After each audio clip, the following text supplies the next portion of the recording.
It's the fact that she did everything right after a fun night out with friends. She went out partying, got a safe ride back to her friend's house where she planned to stay the night, and then fell asleep on the couch. She wasn't alone, her friend was right down the hall, so you'd feel safe, right? Well, someone still broke into the home via the back door, kidnapped her from her friend's couch, and brutally SA'd and killed her. The only sign that something was wrong was when her friend woke up the next morning to a small bloodstain on the pillow where her friend slept just the night before. This is the disturbing murder of Brianna Dennison, and on top of this being the reason why I lock my doors at night, her cousin also mysteriously disappeared almost 10 years to the day that this case took place. So let's talk about it. This is Brianna Dennison. She was 19 years old when she suddenly disappeared and was later found dead in 2008. Brianna was a student at Santa Barbara City College studying psychology, and her friends and family described her as a big goofball. She had a feisty sense of humor, was an extremely loyal friend, and her nickname was Breezy because to those who knew her, she felt like a breath of fresh air on a cool summer day. So in January of 2008, Brianna went back home to Reno, Nevada while on winter break. She spent time hanging out with friends, family, and other college students from the University of Nevada campus. Brianna was last seen alive on January 20th, 2008. She had spent the evening attending a concert with friends and then went to a party at a casino in downtown Reno. She was having so much fun staying up late and eating junk food, you know, all the things that 19-year-olds do. After the party, Brianna got a ride home with one of her friends who lived near the campus on McKay Court. Brianna had planned to stay the night at this friend's house, so when the two got back, her friend gave her a pillow and blanket and told her to snuggle up on the couch. The last time that Brianna was ever seen alive was at 4:30 that morning when her friend went down the hall and went to bed. What should have been just another normal sleepover quickly turned into something much more sinister. Because little did Brianna know, but there was a man that was roaming the neighborhood, breaking into several people's homes and attacking them. And sadly, she would be his next victim. So 9:30 the next morning rolls around, and Brianna's friend came out to the living room expecting to find Brianna there still sleeping, but she was nowhere to be found. All of her personal belongings were there, including her shoes, cell phone, and purse, but Brianna was missing. Then the friend spotted a small bloodstain on the pillow that Brianna was using just the night before, and this is when she started to worry. It had recently just snowed, so it was pretty cold out, so there's no way that Brianna would have just left like that in a tank top and no shoes. So this is when her friend notified not only Brianna's parents, but also the local police to report her missing. When police arrived on scene, they immediately conducted a forensic investigation and found a few things that stood out. First, they found touch DNA that belonged to an unidentified male on the back door's doorknob, which was left unlocked. They also found the same unidentified man's DNA on the couch where Brianna slept that night. And most horrific of all is that this male's DNA was actually linked to, at the bare minimum, 2 other previous sexually motivated attacks in the same exact area. Literally in the 2 months before Brianna went missing, there were 2 other break-ins in the same neighborhood where women were viciously attacked and SA'd in their homes. Thankfully, they got away, and police were able to collect some DNA evidence in both cases, which, like I mentioned, then linked back to the current kidnapping of Brianna Dennison. What's even scarier is that that's not even all of the attacks. There were several others, including an attack on a woman in the parking garage of the University of Nevada, Reno campus. This woman was held at gunpoint and then brutally SA'd. She escaped as well, but she never reported the crime. That is until after Brianna disappeared. So now back at the crime scene, authorities did confirm that the blood found on the pillowcase did belong to Brianna. This is when authorities knew that this wasn't just a case where someone left without saying anything. This was a kidnapping case, and from the looks of it, likely tied to the other break-ins and assaults in the area. And because of that, a massive search for Brianna was launched right away. When I say this was a big search, I mean it. Not only did the FBI join, but so did 1,700 volunteers. And this also included tracking dogs, by air, and even local waterways. Together, they scoured over 100 square miles searching for Brianna, but it was like she vanished into thin air. During this investigation, police discovered nearly 100 registered sex offenders who lived within just 1 mile of the McKay courthouse where Brianna vanished from. They were all interviewed, but this led police nowhere. This is when police sought information from all the previous victims in the area to see if they could provide a description of this unknown man, and thankfully they all remembered exactly what he looked like. But the terrifying part, each and every person described the exact same man down to a T. So now it went from possibly different break-ins to now one man and serial rapist, and with each crime he was quickly escalating. So from those descriptions, police were able to put together a composite sketch of the suspect and released it to the public in hopes of tracking this guy down and hopefully finding Brianna alive. But sadly, 2 weeks later, a gruesome discovery would be made. On February 15th, 2008, a local man named named Albert had stopped for a lunch break at a Reno subway. As he was walking back to work, he had to pass through this really desolate field, and upon doing so, he saw a pile of tree branches that kind of stuck out to him. They seemed oddly placed, and sticking out of the tree branches was what appeared to be some orange fabric. When he got closer, he realized that what he was seeing was a pair of bright orange socks, and shockingly, they were attached to 2 human feet. At first glance, he thought that what he was seeing was just a mannequin, but sadly, this turned out to be Brianna, and she was clearly deceased. She was completely nude except for the bright orange socks that she was wearing, and she had a big gash on one of her arms. She was partially covered by the tree branches, a heavy rock, and some fresh snow. Albert didn't have a cell phone at the time, so he quickly went back to work, where he then called 911. When police arrived on scene, they confirmed that this was Brianna, and her cause of death was strangulation via a thin rope. She'd also been SA'd. The murder weapon was a pink thong, which was located underneath Brianna's right thigh. This pink underwear did not belong to Brianna, and on it, police found the killer's DNA as well as an unknown woman's DNA. Investigators believe that the killer left it next to her body to taunt them. It was thought that since they had so much DNA left behind at several different scenes, that it would only be a matter of time before this guy was caught. But sadly, it took 10 entire months for him to be found. So in November of 2008, someone close to this man right here, 27-year-old James Byla, submitted a tip against him in relation to this case via a secret witness program. James had lived in Reno at the time of the attacks, was a former Marine, and was currently a construction worker. He had been dating a woman for a while, and together they had a 4-year-old son, and it was actually a friend of his girlfriend's that submitted the tip. The friend said that James' girlfriend had found a pair of women's underwear in his truck that were not hers as they were coming back from Washington. What was super sketchy is that not long after Brianna's abduction and murder, James abruptly quit his job, packed up everything he could in his truck with his girlfriend and son, and then moved to Washington. On his way there, he sold his truck and got a spur-of-the-moment job, and this stuck out as a red flag to his girlfriend's friend. Then news started to spread about all the local attacks in Reno and eventually Brianna's murder, as well as the composite sketch who just so happened to look exactly like James. Then it was all just too much to ignore, so she turned him in as a possible suspect. James was also arrested in 2001 after he threatened his girlfriend's neighbor with a knife, so he didn't have the best record, and those who knew him said he was really weird. So when police finally interviewed him 10 months after Brianna's murder, he denied ever knowing her or any of the other victims. He refused to give DNA, but this wasn't an issue because his girlfriend let police retrieve DNA from their 4-year-old son. That DNA test came back with a match, that his direct relative had left the DNA at all of the crime scenes. Then authorities were able to obtain a warrant to collect his DNA.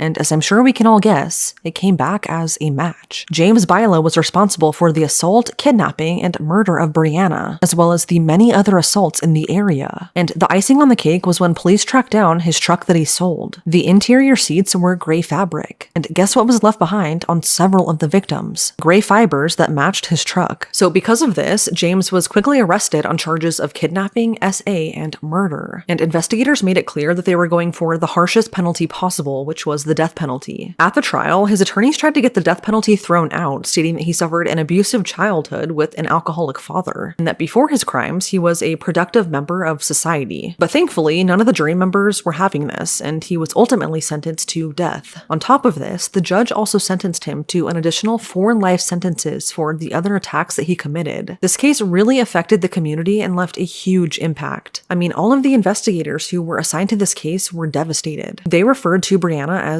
everyone's daughter, so for this to be the outcome was just horrific. And after her body was found, the sales of handguns, tasers, and pepper spray increased dramatically at the University of Nevada, Reno. Like, this really scared everyone. And it's terrifying because James was a construction worker and he was really familiar with the university's campus because he had done several projects there. This let him easily target so many women. And it just makes me wonder if there are other people out there doing what he did, going undetected. It's likely that James had a lot more victims than what we are aware of. In 2013, Brianna's Law was signed into effect. This law mandates a DNA cheek swab whenever a person is booked for a felony arrest, and if the judge finds probable cause, that testing is entered into a national database. Brianna's mom really fought to have this law passed because it could have saved her daughter's life. Had James been forced to have his cheek swabbed in that early 2001 arrest, his DNA would have already been in the system. This means that he would have been caught right away when he committed those first assaults in the months before Brianna was abducted abducted and killed. It could have saved her life. But as of today, Brianna's Law has already solved so many cold cases, including 9 murder cases, which is incredible. Her story has really sparked a lot of good change. It's just sad that it came at the cost of her life. In a strange turn of events, almost 10 years to the day that Brianna was killed, her cousin, Caitlin Dennison, would also go missing. She disappeared on January 10th, 2018, after traveling out of state with an unidentified man. The last time that she was ever heard from was when she called her family and told them that she was afraid for her life, and then she just vanished. She's not been seen or heard from since. If you guys want to know more about her case, just let me know in the comments and I can do a separate video about that. I really want the focus here to be about Brianna and her memory, but it's now been 17 years, and it's stories like Brianna's that will continue to stick around and act as a reminder to always lock your doors. You never know who is outside, watching and waiting to strike.